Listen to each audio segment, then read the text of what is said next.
So unaona Mungu hajaonekana katika familia kwa sababu hajainuka kuhani. Anasema hawana Mungu wa kweli.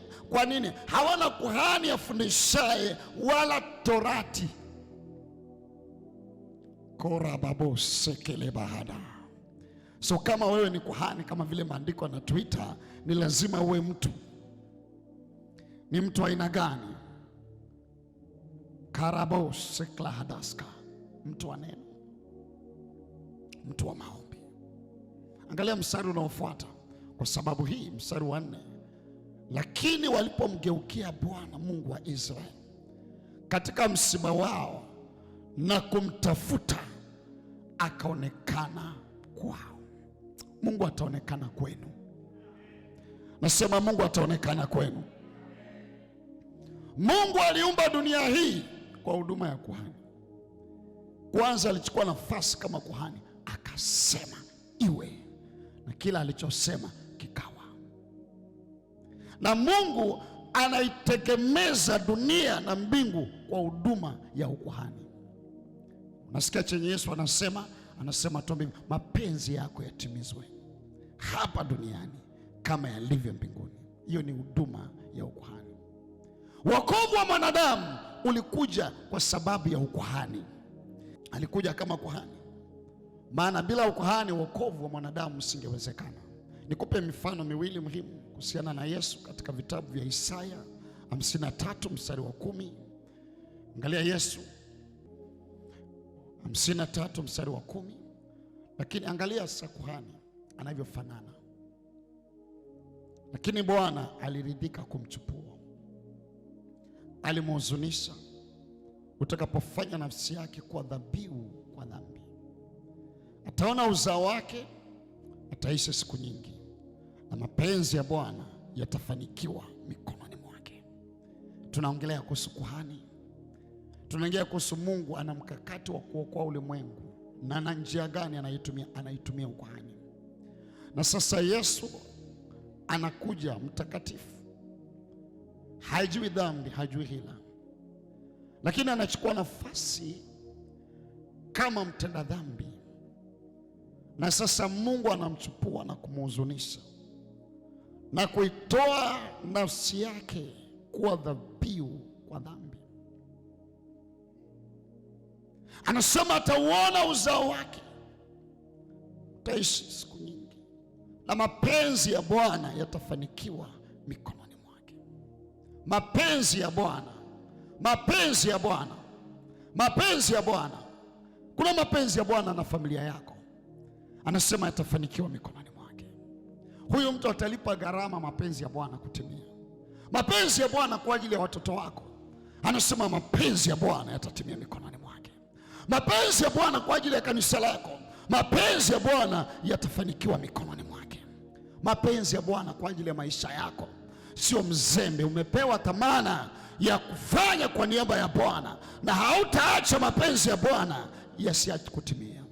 Usiruhusu mapenzi ya wachawi na waganga, kwa sababu wanakuhani kwa dhabihu na kujitoa, wanaanza kuharibu mapenzi ya Mungu, kwa sababu watu hawako tayari kulipa gharama ya kutimiza mapenzi ya Bwana. Na usikiliza mstari unaofuata. Huyu ni Yesu, mstari wa 11. Anasema ataona uzao wa taabu ya nafsi yake na kuridhika. Anasema kwa maarifa yake mtumishi wangu mwenye haki atawafanya wengi kuwa wenye haki, naye atachukua maovu yao. Na unaposema kuchukua maovu yao, tunaposema kusimama kama kuhani, tunaposema kuomba kama kuhani, ni kwamba unaivaa dhambi ya yule mtu unayemwombea, unayavaa makosa ya ule ukoo, na unaomba kama wewe ndio uliyekosa. Unavaa vazi la ulevi la ile familia, na unaomba kama wewe ndiye mlevi, unachukua nafasi ya yule unayemwombea. Anasema ataona mazao ya taabu ya nafsi yake na kuridhika. Unavyotaabika kilia kwa sababu ya maovu ya familia hiyo, Mungu anaangalia, Mungu anafeel, Maarifa ya mtumishi wangu anasema mwenye haki atawafanya wengi kwa wenye haki, naye atachukua maovu yao. Angalia mstari wa 12. Kwa hiyo nitamgawia sehemu pamoja na wakuu, naye atagawanya nyara pamoja na wao walio hodari, kwa sababu alimwaga nafsi yake hata kufa, akahesabiwa pamoja na hao wakosao. Akahesabiwa na hao pamoja na hao wakosao, akahesabiwa pamoja. Unavaa ule utu, unavaa, unachukua hiyo nafasi, then unaanza kulia nayo mbele za Bwana kwa niaba ya, unasimama kama wewe na unaanza kulia kama wewe kwa niaba yao. Anasema kwa sababu alimwaga nafsi yake hata kufa, akahesabiwa pamoja na hao wakosao, walakini alichukua dhambi ya watu wengi na kuwaombea wakosaji. Maombi yetu hayatakuwa na nguvu kama hatujachukua nafasi ya yule tunayemwombea. Haleluya!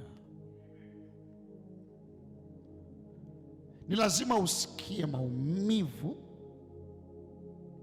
uione aibu, uone fedhaa yule unayemwombea ilivyo, na kwa maumivu na mateso anayoyapitia. Unapovaa ile hali, ukisimama kuomba, lazima Mungu akusikie. Yesu alichukua nafasi zetu na akatenda kama kuhani, na wanda leo ameweza kurejesha ulimwengu na anaendelea kurejesha ulimwengu. Angalia vile Yesu aliomba katika Luka 22 mstari wa 44.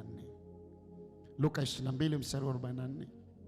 Angalia Yesu alivyoomba. Luka 22 mstari wa 44. Luka 22 mstari wa 44. Naye kwa vile alivyokuwa katika dhiki, alizidi sana kuomba. Anasema hari yake ikawa kama matone ya damu ikidondoka chini. So aliomba mpaka badala ya kutoa damu, kutoa jasho kilichokuwa kinamtoka, ilikuwa damu. Badala ya kutoa machozi ya maji, kilichokuwa kinamtoka ilikuwa damu. Alibeba maumivu ya kila mmoja wetu. Na hivyo ndivyo namna Mungu anawaita watu wakaweza kusimama katika nafasi ya ukuhani, kama tutabadilisha vizazi vyetu.